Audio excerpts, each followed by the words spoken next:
because so many people come to me and say, I love what you're doing, but I just don't know where to start myself because I haven't figured out what my purpose is. And so I've been thinking about this for 20 years, that purpose doesn't come to people sitting at the starting blocks, trying to figure out their purpose. I would say, just start. Start by looking around you. And you don't have to take on the biggest problem of the world. See a problem in your neighborhood and move toward it. Try to understand it. See how you can get involved. Because what happens is you take one step and you let the work teach you where to take the next step and the next step. And before you know it, purpose starts unfolding and you live your way into that purpose. The future of work isn't about shareholder value, technology, metrics, or automation. It's about being human and putting people first through actionable love. Welcome to the Love in Action podcast, where we hold deep conversations with extraordinary people to help you grow as a leader and expand your business. Here's your host, Marcel Schwantes. Welcome to another episode of the Love in Action podcast, the show where we explore the intersection of business leadership, culture, and practical love. Please share this episode with a friend so we can continue to spread the Love in Action message globally.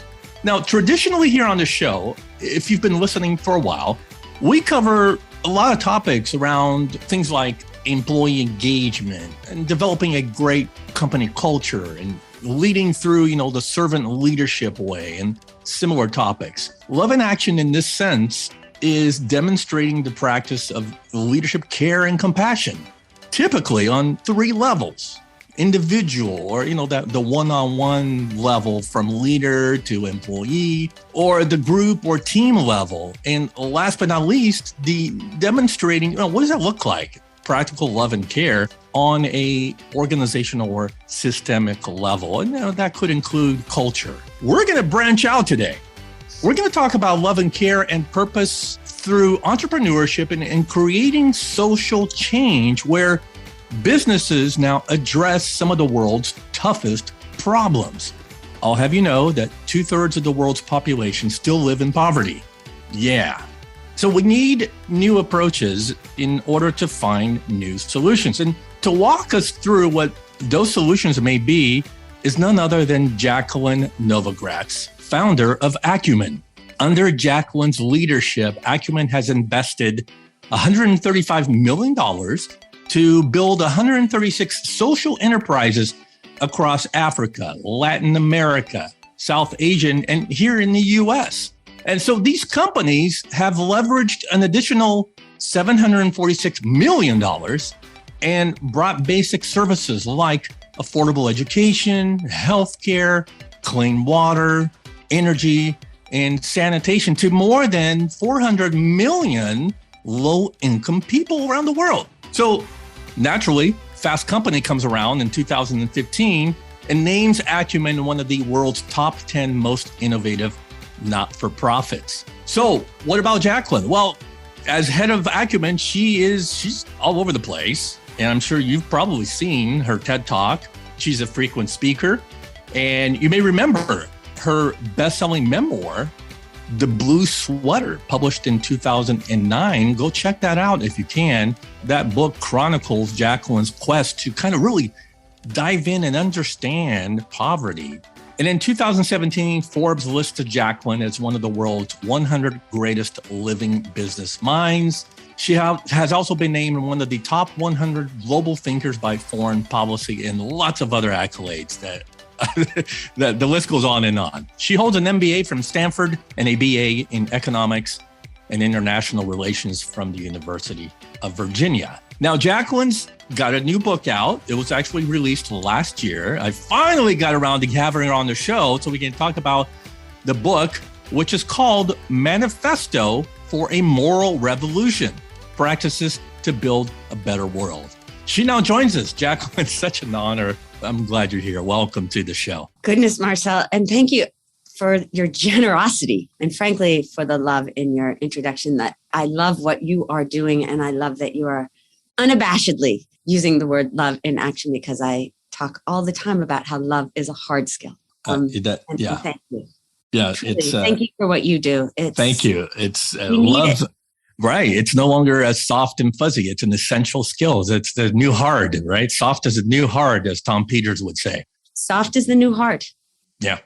Okay. So I can't wait to get into your life's work and talk about the book. But first, this question, which I was telling you offline that I think it's just going to be a running theme throughout this conversation. So you ready for this first question? I'm ready. What's your story?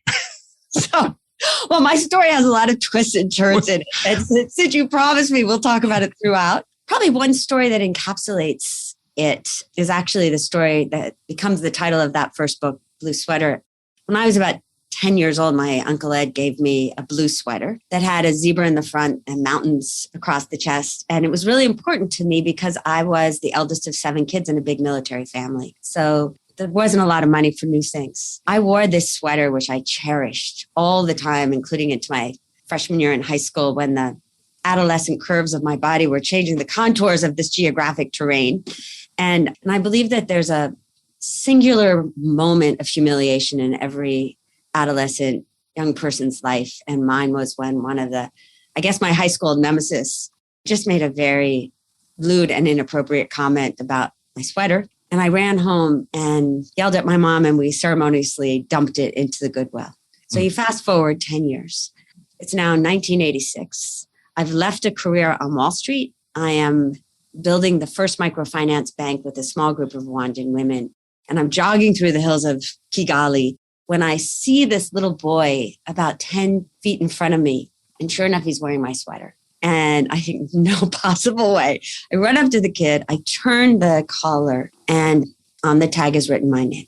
And I have held that story as my story of understanding how interconnected our world is and how our action and our inaction can impact people every day all around the world. And it has been its own sort of blue thread, Marcel, through everything I've done since.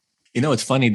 I was thinking about, I think it's important that we get familiar with Acumen first and understand the purpose of the company, how that all started. But just like Acumen and your book and your story, everything is intertwined. And it's like we cannot escape the story of Jacqueline because it's all over the company, all over Acumen and why you started, all over the whole reason for your calling, your purpose in life. So it's funny. It's all encompassing. So this conversation is going to be really interesting. I feel like I don't have to jump around and do transitions because it's like just one big topic. And so we can kind of pick and choose where to go. But can we start with Acumen first? And if you could, just give us an idea of, like, for people that have not heard of Acumen, how would you describe the business and the purpose of the company? I mean, in short, what does Acumen do? Well, in short, what Acumen does is focus on changing the way the world tackles poverty because we've got a broken system when it comes to tackling poverty, which is essentially why, as you said, 2/3 of the people on the planet still live in poverty. And as you also said, Marcel, those twists and turns of my life added up to Acumen. Wall Street, where I started, taught me the power of markets, but also how markets too often overlook, underestimate, and sometimes exploit the poor. Rwanda, building a microfinance bank, taught me both. Again, I thought if you could give people access to markets, it was enough. But in fact, if people don't have the capability to interact with those markets, it's not enough. Because at the end of the day, and this is where too much government aid and government money or aid from the top down goes wrong, we create dependencies. And so in that middle space, which is what Acumen is based on, is this idea that the opposite of poverty is not income or wealth. The opposite of poverty is dignity. And by that, I mean freedom, choice, opportunity. And so that's the heart of Acumen. We asked ourselves, if we could raise philanthropy as the most risk-oriented capital that we have access to, but use the tools of the market to invest in entrepreneurs, not for a few years like a Silicon Valley VC, but had the patience to stay with that entrepreneur for 10 to 15 years. If we could accompany that entrepreneur to understand how poor people make decisions, if we could use our social capital to help them build those companies, then maybe, just maybe, we could solve those problems. And whatever money would come back, we would reinvest. And so now, 20 years later, seeing in some cases entire new markets, sectors created so the poor can solve their own problems has reinforced to me in this moment where we're trying to reimagine capitalism that we have a lot of the models of the new capitalism and we need to build on it. Okay, you mentioned a broken system. So I'm really curious about right now, what do you see as broken? Talk to us through that. Ask a young person today and they will say, what is not broken? Yeah. Our systems of capitalism, while it has done so much good, so has it created a level of inequality and climate crisis that has essentially gotten us to a point of what I would call two of the ultimata that the world is facing. This is existential. And I would say when you throw in technology, it's connected to divisiveness as well. And so capitalism itself needs reimagining, needs new guardrails so that it can come inclusive and just. You extrapolate from that and you look at our health systems, our electricity systems, where we still have 800 million people on the planet with no electricity. Our sanitation systems, 1 in 3 people on the planet have no toilet. We have a lot of work to do if we are going to create a world that is not only environmentally sustainable, but is indeed just. Because if we don't, it may not be climate crisis alone that takes us down. It may be the divisiveness that continues to grow. So sticking to your story, I am an optimist, even though I see the peril. Yes.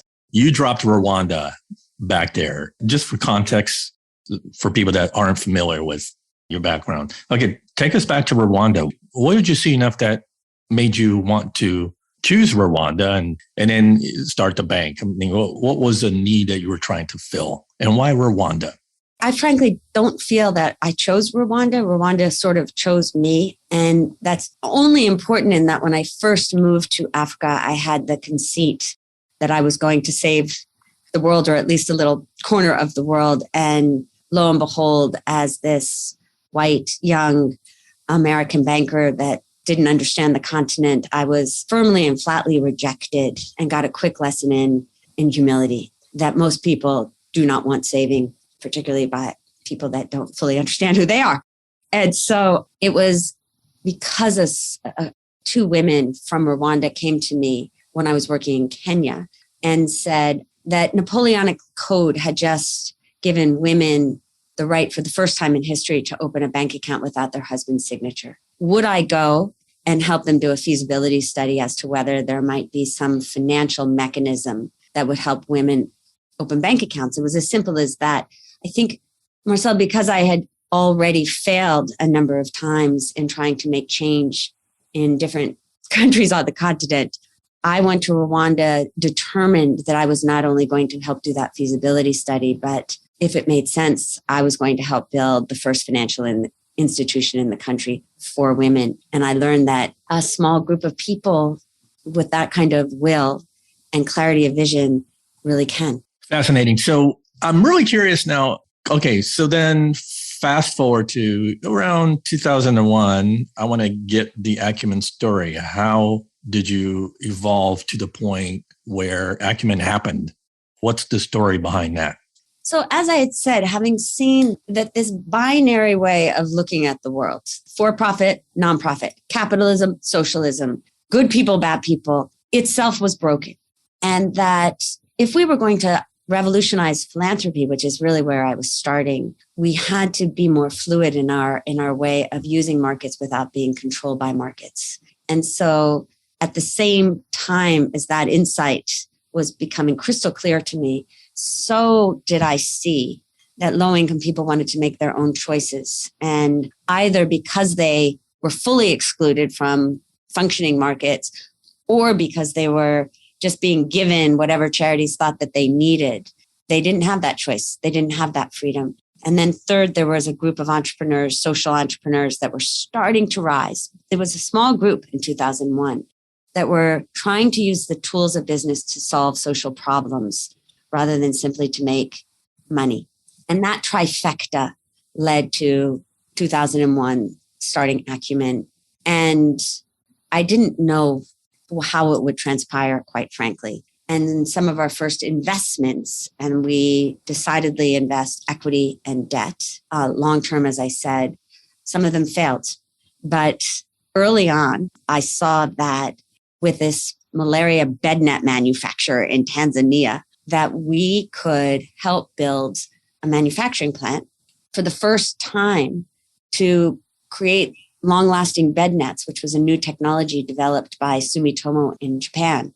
We could bring it into Tanzania, take a bet that no other investors would take. Again, accompany the entrepreneur. And a year later, I saw that this bed net manufacturer was producing hundreds of thousands of nets. And then, of course, a few years later, it was a factory of 10,000 people, mostly women, producing 30 million nets a year, 15% of the world's production.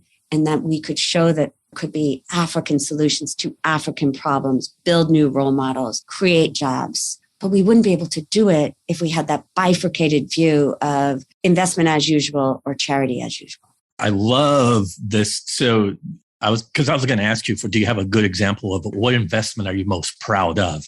I mean, the bednet technology to me would rise to the top, but do you have any others that you could say, this company has really transformed the lives of poor people on a grand scale? Well, the cool thing now is that we've got many of them, but the one I would say where I've seen that you can fully disrupt a broken system was in off-grid solar technology. And so layman there is electricity. 2007, 1.5 billion people on the planet had no access to electricity. And that was 140 years after Thomas Edison had invented the light bulb. Right? How could we have a world where we even think about development where entire countries were having electrification rates of 10 to 20%?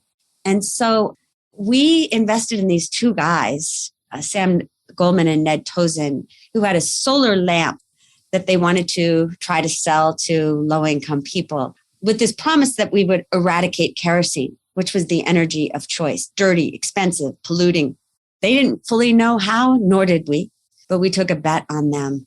Long story short, and significant investment in them later, that company today has brought affordable light and electricity to over 100 million low-income people. It also helps spawn an off-grid solar energy revolution. And we accompany them. We then started to invest in many different kinds of companies in this growing, what I would call an ecosystem. Today, we're the largest off-grid energy investor in the world. And of the 400 million people who have access to light and electricity today, Acumen's companies represent 30% of all people on the planet. That's fascinating. So I want to get into the book, Manifesto for a Moral Revolution. This is not a political statement, but I just think that we're lacking in morality these days. And here you throughout this book with moral revolution in the title. I mean, why do we need a moral revolution? Thank you for that question. First, you said you're not going to get political. Even the word moral for many has political undertones, and it should not. And so I decidedly used the word moral not to represent some set of prescribed rules handed down from some higher authority, but a way of seeing the world that is based in our interconnectedness. Yeah. And this idea that we are part of each other and all living things. And that if you flip to that framework, that moral framework, it would and could change everything. And so if we continue on the path that we have been on, where we have in some ways put that moral framework to the side in pursuit of the trifecta of money, power, and fame, we'll get where we're going. Our opportunity today, and where I feel so hopeful, is that we have to reimagine all of those broken systems in such a way that move to systems that put our shared humanity and the earth at the center. That is the moral imperative. And in that moral imperative is also our long-term possibility for prosperity, for peace, for our individual dignity and collective dignity. I'm glad you talk about hope. So we got the hope part. I'm very hopeful and very optimistic. with what Acumen is doing and the impact that it's creating around the world. Talk a little bit about the other side. If we stay on this path with this broken system, what's your biggest concern for the future? I truly think there are 4 automata. Climate crisis, the world burn, inequality, the instability that comes with that. And we're already seeing that in many of the nations in which we operate across the world, including in the United States. Third is the growing divisiveness, how easy it is to prey on our insecurity, our instability, our broken parts. And we are seeing a blaming of other that is pulling us away from each other at the moment where we need collective action. And fourth, which is equally as dangerous as an ultimata, I would say, is what John Haidt, the social scientist, calls our lack of convergence around truth. We don't even agree on what truths are out there. And so we have to take those 4 on, or we will get to that more dystopian society. On the other hand, I believe we have the potential like never before in history.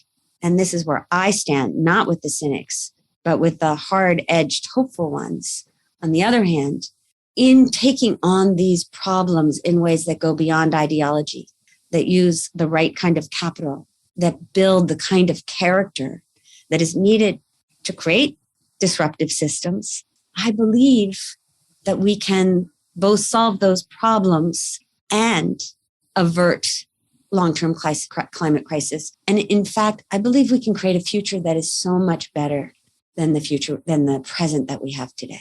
Let me go back to the book. So the crux of the book is putting forth these 13 practices, right? And of moral leadership to create change. So I want to set up one of those practices here and then have you unpack it.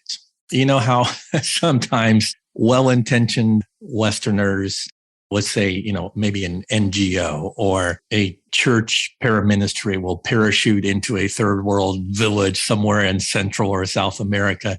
And they have good intentions, right? To maybe build something or provide some sort of care. I've been there. I've been on those mission trips. But it seems to me like, afterwards, after I come back, it seems like we were there to kind of experience our own thing and look at their world through our lenses instead of really understanding how they think and really stepping into their shoes so that there's the empathy piece there and learn about their true needs and seeing the world through their lenses and not ours. Okay. So I'm setting the table here for something that is lacking. You call it moral imagination, that we need to have imagination that is morally based. It's the first time I've ever heard of such a thing. So I want to ask you to unpack that for us. Well, thank you for that. So too many people use the lens only of their own imagination, even when solving problems for people whose lives are completely different from their own. Moral imagination is the opposite. It starts with empathy, but it can't stop there because empathy alone simply reinforces the status quo. I feel badly for those people, but I don't do anything to change the system. From there, moral imagination demands what I would call immersion, get close to the problem, understand it, as you said, Marcel, from the perspective of the people that you are there to serve, not help, serve. And that requires many of the other skills in the book, a deep listening without bias. It also requires that you think about the systems in which those individuals are living and analyze what structures hold them back and be honest about where they might be holding themselves back. And then it's action. And that moral imagination has never been more needed today, whether it is about creating inclusive supply chains, because we have supply chains like chocolate, $100 billion industry, that rely on 5 million smallholder farming families, 90% of whom make under $2 a day. That is not sustainable. And in a world of interdependence, which is our world today, we don't want to be eating chocolate that by definition, keeps people living in abject poverty. The moral imagination says we don't need to accept this. We have to imagine that we can build a better supply chain, a better industry, but dismantling it and rebuilding it requires that hard-edged hope or love to start from the perspective of those smallholder farmers, understand what it costs them, why that system keeps them making under $2 a day, and then taking on that status quo, whether you're a corporation or a social enterprise or frankly a nonprofit. We all have a role to play to create systems that we can all be proud of participating in, because now we know it and we should not unsee it.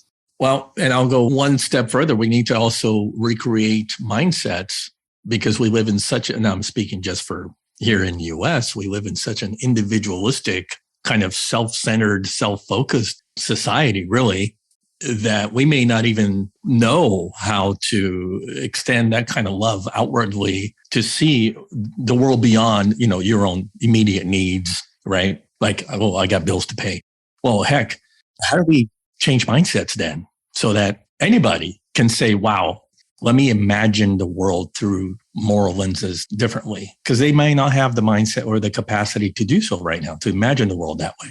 I absolutely agree with you that we have to move from the I to the we in everything that we do. I also believe that there's never been an opportunity like there is today, because everywhere I go is a yearning for purpose, is a yearning to be more. If this pandemic has taught us anything, it is our dependence on each other and the cost, the toll of isolation, as well as the disproportionate impact this pandemic has taken, as has climate crisis, on the poor.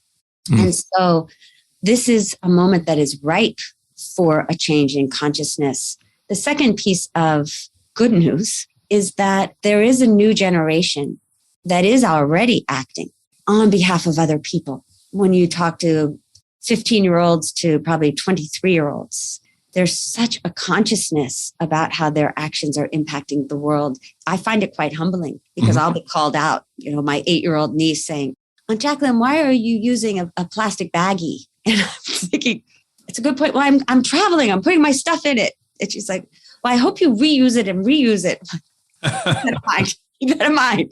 So I think that we have to tap into that. But I agree with you, Marcel, that this is a moment for that changing consciousness. And part of the reason we developed Acumen Academy as the world's school to teach the business of change is just that reason. That could we not only identify the new business models, whether it is for electrifying the world or healing post-conflict areas, or in the United States, solving problems of food deserts or getting low-income people access to real credit. But could we also start to celebrate the new role models?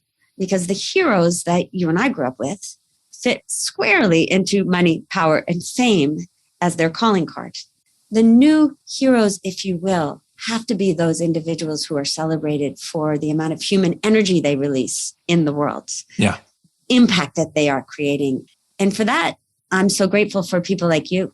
And we need more people in media with access to minds and hearts to celebrate those role models. Yeah, I've seen more and more. So that brings me to this thought that we are seeing many more businesses and startups, taking the responsibility of being a force for good in the world, where higher purpose and social change, servant leadership, all those things are on an equal or even higher plane than profits. So here's the catch: in putting purpose ahead of profits, these conscious companies, I'm finding as I'm reading the literature, are actually outperforming the market, sometimes even tenfold, right?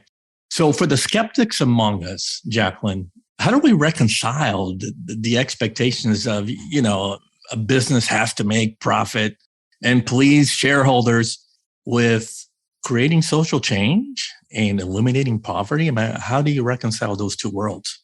I would answer this in two ways, Marcel. In the long term, I think there is a growing consensus, including among a group of corporate CEOs that already are understanding that if they do not focus on purpose, they will lose their employees. They will not be able to hire great partners. They will lose credibility in the community and, frankly, customers. And you certainly see that already in some of the industries in which we operate, like coffee, like chocolate. And so for long-term value, that is required.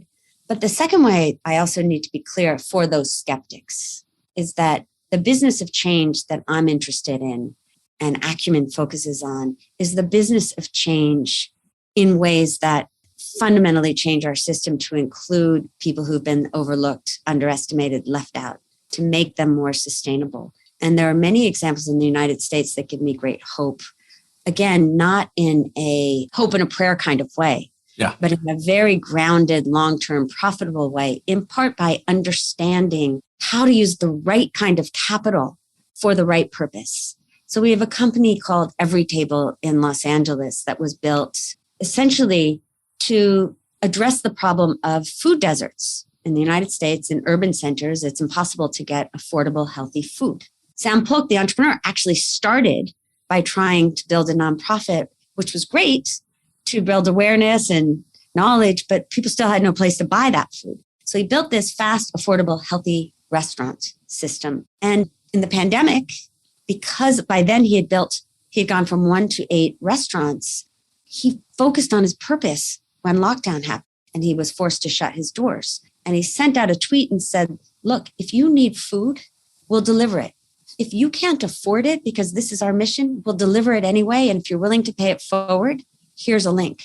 People started pouring money philanthropically into this for-profit company so they could serve their community. And then they partnered with government. And to date, they've delivered about 8 million meals. Now they are growing to 65 franchises with the recognition that it costs a lot of money to start a franchise, about $1.5 million. And so side by side, again, with philanthropy here, they're building Everytable Academy so they can train those individuals who come from low-income communities and who show that focus on hard work, that diligence, that aspiration to build their own franchise. They don't have the money for the 1.5 million. So they're raising a $20 million loan fund, but at very concessional rates of lending so that the people who give money to that aren't going to get big interest over time, but at 5, 6, 7% interest. That money then gets on lent to people so that they can have a shot. The company will also ensure that they are paid $45,000 a year so that they stay whole. Wow. It's a way of using capital and controlling it rather than being controlled by capital. Focusing on purpose and building a viable, profitable company that I believe has the capacity to grow to $1 billion company. So just put that down. But it will only work in a way that's inclusive and just and deals with systemic structures that have kept people overlooked, underestimated, and not included by tapping into other sources of capital and partnership. Yeah. That is what I think is the future. And that is where we have to go. Because the conversation of what will the shareholders say, one, is a changing conversation, but it keeps us away from what I think is the more exciting conversation. But this moment in history, how are we going to use our tools, our skills, and our moral imagination to solve the biggest problems of our time? And those problems will not be solved by the nonprofit sector alone, by the corporate sector alone, by government alone. It will take all of us. It'll take all of us. And that's such a great example with Everytable, how due to the pandemic, they stuck to their purpose, but they pivoted their business model to continue to serve, right? And in doing that, they attracted the attention of, like you said, it takes everybody, right? It takes a village, and everybody rallied around that. They built community around that business, where philanthropists were now interested in making sure that stayed, that's sustainable, right? I lived in Los Angeles. It's hard to find when you're in a low income kind of inner city area. I mean, you see McDonald's and Burger Kings on every street corner, but no health food store or, a way to find a good nutrition for people. So that's right. And it taps into many of the skills of the book. They were able to pivot, as you said, because they really knew how to listen to community. They were able to pivot because they knew how to hold opposing values in tension. It wasn't just purpose or just profit. And it didn't get political either. I actually think that's one of the great hope for the new entrepreneurs in the United States, that these are role models of solving problems in very pragmatic ways that are nonetheless grounded in the moral imagination. And we need more of it, because one thing Americans are really great at is entrepreneurship and problem solving. So might I add, are people in every nation in which we operate. And so to see these examples in India, Nigeria, in Kenya, in Colombia, that we can bring to the United States and vice versa is also part of the emerging story of our interdependence as a world that needs to be understood more, narrative created around and celebrated. Wow. So as we wind down here, Jacqueline, it's been such a great conversation. There are so many people that out there in the world that want to change the world, but they don't know how to do it. They dream big, but then they lose hope and never really find their purpose. So speak to those people. What would you say to them? It's actually a chapter in my book. The first chapter is called Just Start. And I started there, Marcel, because so many people come to me and say, I love what you're doing, but I just don't know where to start myself because I haven't figured out what my purpose is. And so I've been thinking about this for 20 years, that purpose doesn't come to people sitting at the starting blocks, trying to figure out their purpose. I would say, just start. Start by looking around you. And you don't have to take on the biggest problem of the world. See a problem in your neighborhood and move toward it. Try to understand it. See how you can get involved. Because what happens is you take one step and you let the work teach you where to take the next step and the next step. And before you know it, purpose starts unfolding and you live your way into that purpose. And I have seen that time and time again. And so it sounds easy. It sounds trite. Just start. But I frankly don't know of any other way. Well, Jacqueline, we bring it home with two traditional questions on this show. Personally, what's really tugging at your heart right now that you would like us to know? What tugs at my heart always, Marcel, is complacency and cynicism. I said before that empathy reinforces the status quo, but cynicism is its best friend. And I think in part because the problems of the world right now can feel so overwhelming. This has been a really hard year for people, a hard 2 years, that people are fatigued and we can't allow ourselves to stay in that place. That this work of change is hard. And yet I wish someone had told me early on that so is it a beautiful struggle and that every step along the way, there is beauty to be found. And I think we've seen that in this pandemic as well. It's in those dark times where you see a flourishing of art and poetry and kindness and love. That's the opportunity that each of us have right now. That if we can dare to look for that beauty and not just focus on how hard everything is, we may find that things feel just a little bit easier because we start to find our better selves. And finally, you get to bring us home your way, maybe with a closing remark or a key takeaway from this conversation that's going to keep us inspired. Well, that's a lot of pressure, Marcel. When I started off my journey as a 25-year-old who had no idea what I was doing, I also had no idea if change really was possible. Remember, I started a financial institution and 7 years later, though I had started it with incredible women and we focused on social justice, those women played out every role of the genocide. And I thought that that institution was destroyed and so was my life's work at that point. And yet I go back and I see that that institution remains. When I look at Acumen and I think about 2007, when we made one investment in two young guys who had the guts to think that they might be able to do something about the world's lack of electricity. They were crazy and so were we. And yet, by having the persistence and the grit to stick with it through the ups and downs, over 100 million people have access to electricity. And so, I'm into another chapter of my life. I've been doing the work for 35 years and I'm just starting. And I am just starting in this moment of history that I actually think, despite what we've talked about with the perils, is the most exciting moment in history to be alive. And I now know that change is possible, not just little change, but large scale systemic change. But it doesn't happen if we don't try. So I would end with asking not what is the cost of daring, but what is the cost of not daring? Okay, now you can drop your mic. It's a mic drop moment. Goodness. Jacqueline, Thank you. It's been an amazing conversation.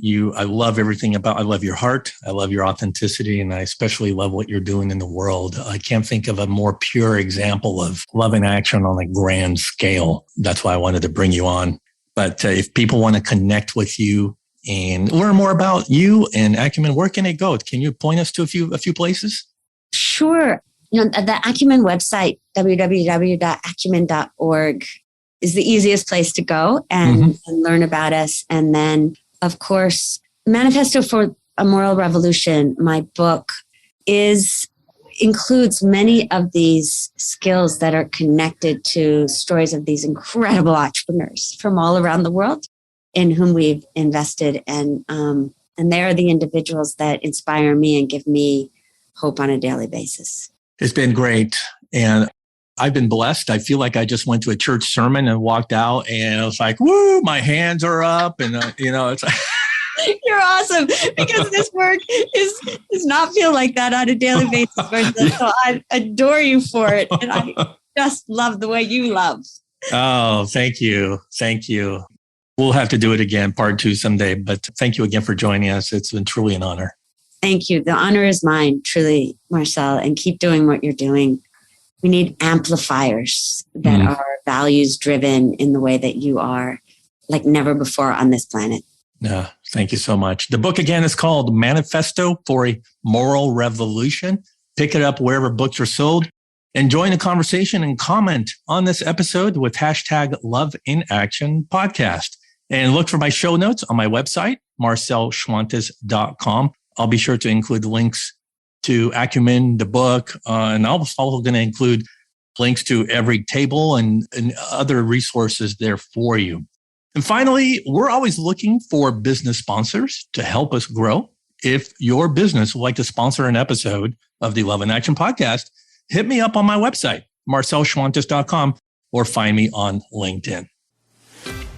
Thank you for listening to the Love in Action podcast. If you enjoyed today's episode, please share it, subscribe, and leave us a review.